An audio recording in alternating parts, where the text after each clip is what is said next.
Hey everybody, welcome to my YouTube channel. I'm Dr. Angel Storm. Thanks so much for joining me today. I typically do most of my videos about people who have experienced narcissistic abuse in a romantic relationship. That's not all the time true. I have videos that talk about narcissistic abuse in the workplace or with friends and with family and things like that. But today I want to specifically talk about if you were raised by narcissistic parents. And specifically if both of your parents were a narcissist. It's common that a narcissist will find a codependent, and it's typical that people who are raised by a narcissist, one of the parents is a narcissist and the other parent is codependent. And so the child or children in that situation will take after one or the other traits of the parents, where they'll find themselves either compensating for one of the parents or both of the parents, and they kind of get stuck in the middle, just trying to keep the peace and also trying to avoid the wrath or fallout of whatever is going on between the parents. So it's not as common that both parents are narcissistic, but it's absolutely possible. And if you were raised in that kind of household, there's I have a video where I discuss the types of roles that children will often take on or be labeled in that kind of situation. So number one, there's going to be a golden child, there's going to be a black sheep of the family, there's going to be the, if there, you know, this is again if there's more than one child, there's going to be kids who are kind of stuck in the middle of both of those, where they can kind of go either way. And typically the golden child can actually have a lot of trouble recovering from narcissistic abuse because for one of two reasons. Number one, either they feel a tremendous amount of pressure to perform, to always do the absolute best at whatever it is that they're doing, to not They don't understand how to fail well, to fail successfully. They don't understand that because they've never been put in a position to do that. The black sheep of the family is obviously going to take on that label and do more activities or behaviors that kind of embrace that role. So if you grew up in a narcissistic family where the parents, you know, were very white collared, and that's the kind of job that you do, and everything has to have that type of appearance to it, the black sheep will often do the exact opposite because they've been told that they're an outsider, that they're an outcast, that they always mess up, whatever the case may be. And so they start embracing that label, and they start doing activities, choosing jobs, choosing partners, friends, whatever that can go along with that. The ones that are caught in the middle, as I said, they'll probably vary depending, you know, week by week or day by day, depending on the narcissist and the family dynamics of the home. But the children who are in the middle will often either one day be the golden children or the next day be one of the black sheep. These ones are going to be kind of caught in the middle. They try to keep the peace. They don't form very strong opinions about things one way or the other. They're going to feel more pressure to conform than the other two, than the golden child or the black sheep of the family, because they just don't want to get anything wrong. So these ones will grow up with a very weak sense of identity, not so strong on what's right or wrong, and specifically what's right or wrong for them, for their life, because they were never taught to trust their instincts, that they're valued, all of that kind of stuff. So each one of these kinds of categories of kids who are growing up with narcissistic parents are products of the environment that they grow up in.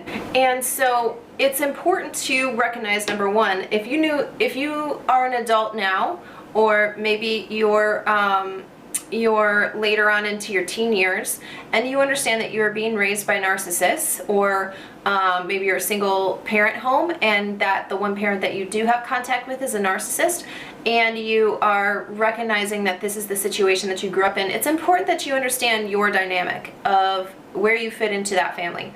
You can't start recovering from being raised by a narcissist if you aren't able to take an accurate look at your at where you are now and where you want to be. So it's important that you do know which one of those categories you fall into. If you find yourself constantly avoiding places or activities or events that would put you in a position to fail, where you might not be able to do something the best, the greatest, the most, then you're probably the golden child. If you find yourself immediately, whatever your family might have done in the past or whatever they would have said to you, to immediately reject it and go to the extreme opposite of that, you're probably the black sheep, right? And if you were one of the ones that were in the middle of trying to keep the peace and just not doing any kind of thing wrong and just wanting to be accepted and like trying to just go along to get along and not wanting to make any waves and just wanting to basically be unnoticeable, then you need to know which one of those you are fitting at this moment. You also need to understand that that doesn't have to be your destiny. You don't have to live that way for the rest of your life. At any time, if you want to make a change, you're able to do that. But the first thing is uncovering the false beliefs that you have in your life. And this is true for any kind of narcissistic abuse recovery. You know, this is what my coaching focuses on. I've helped hundreds of people go through and uncover the lies that they were believing, that they've come into agreement with, and to get rid of those and to instead replace them with truths about themselves, about their lives, about their purpose here on earth, and what they want to do with the experiences that they've had. So number one, uncover the lies. How do you do that? Well, take a look at the things that you avoid. If you can pay attention to the things that you avoid, it will reveal a lot about yourself. And I mean this in a positive way and in a negative way. Avoiding something doesn't necessarily immediately mean that it's wrong. This has nothing to do with me avoiding something because I'm afraid of what it would reveal. This is using wisdom to not go into certain areas or to do certain things with my life. That is just not congruent with my lifestyle. Okay, so make a list of the things that you will avoid. If you find yourself constantly avoiding conflict, there's an issue there. Then start asking yourself why.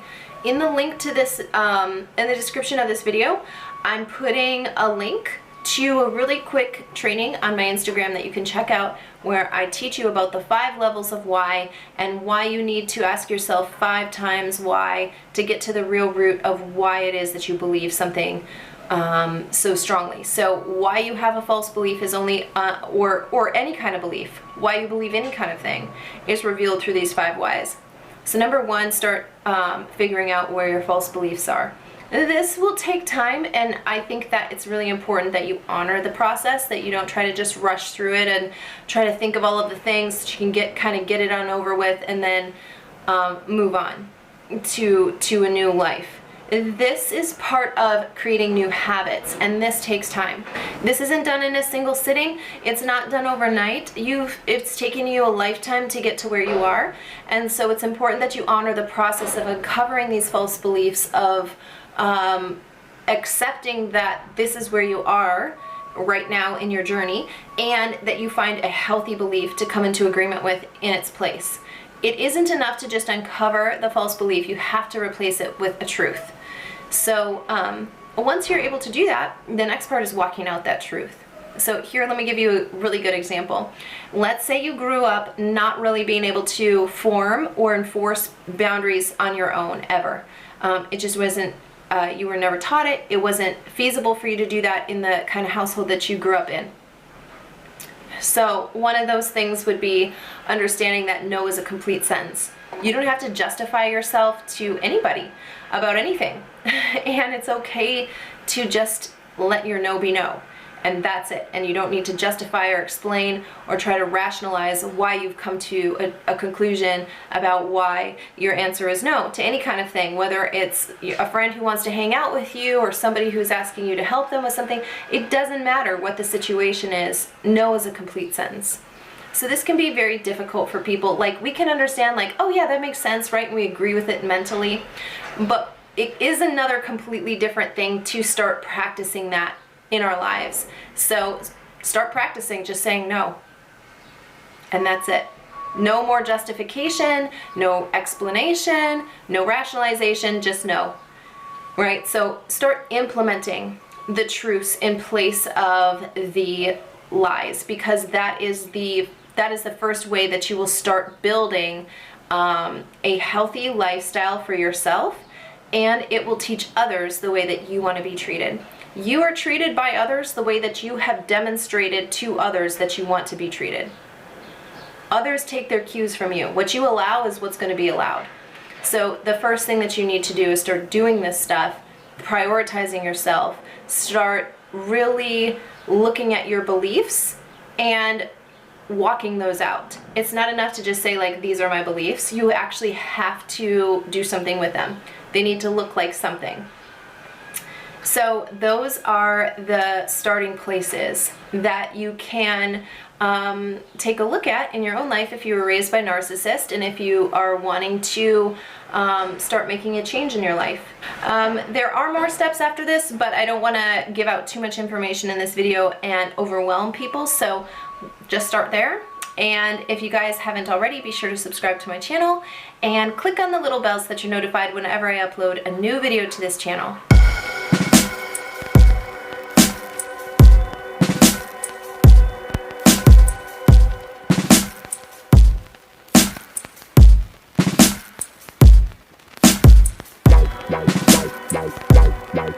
Bye.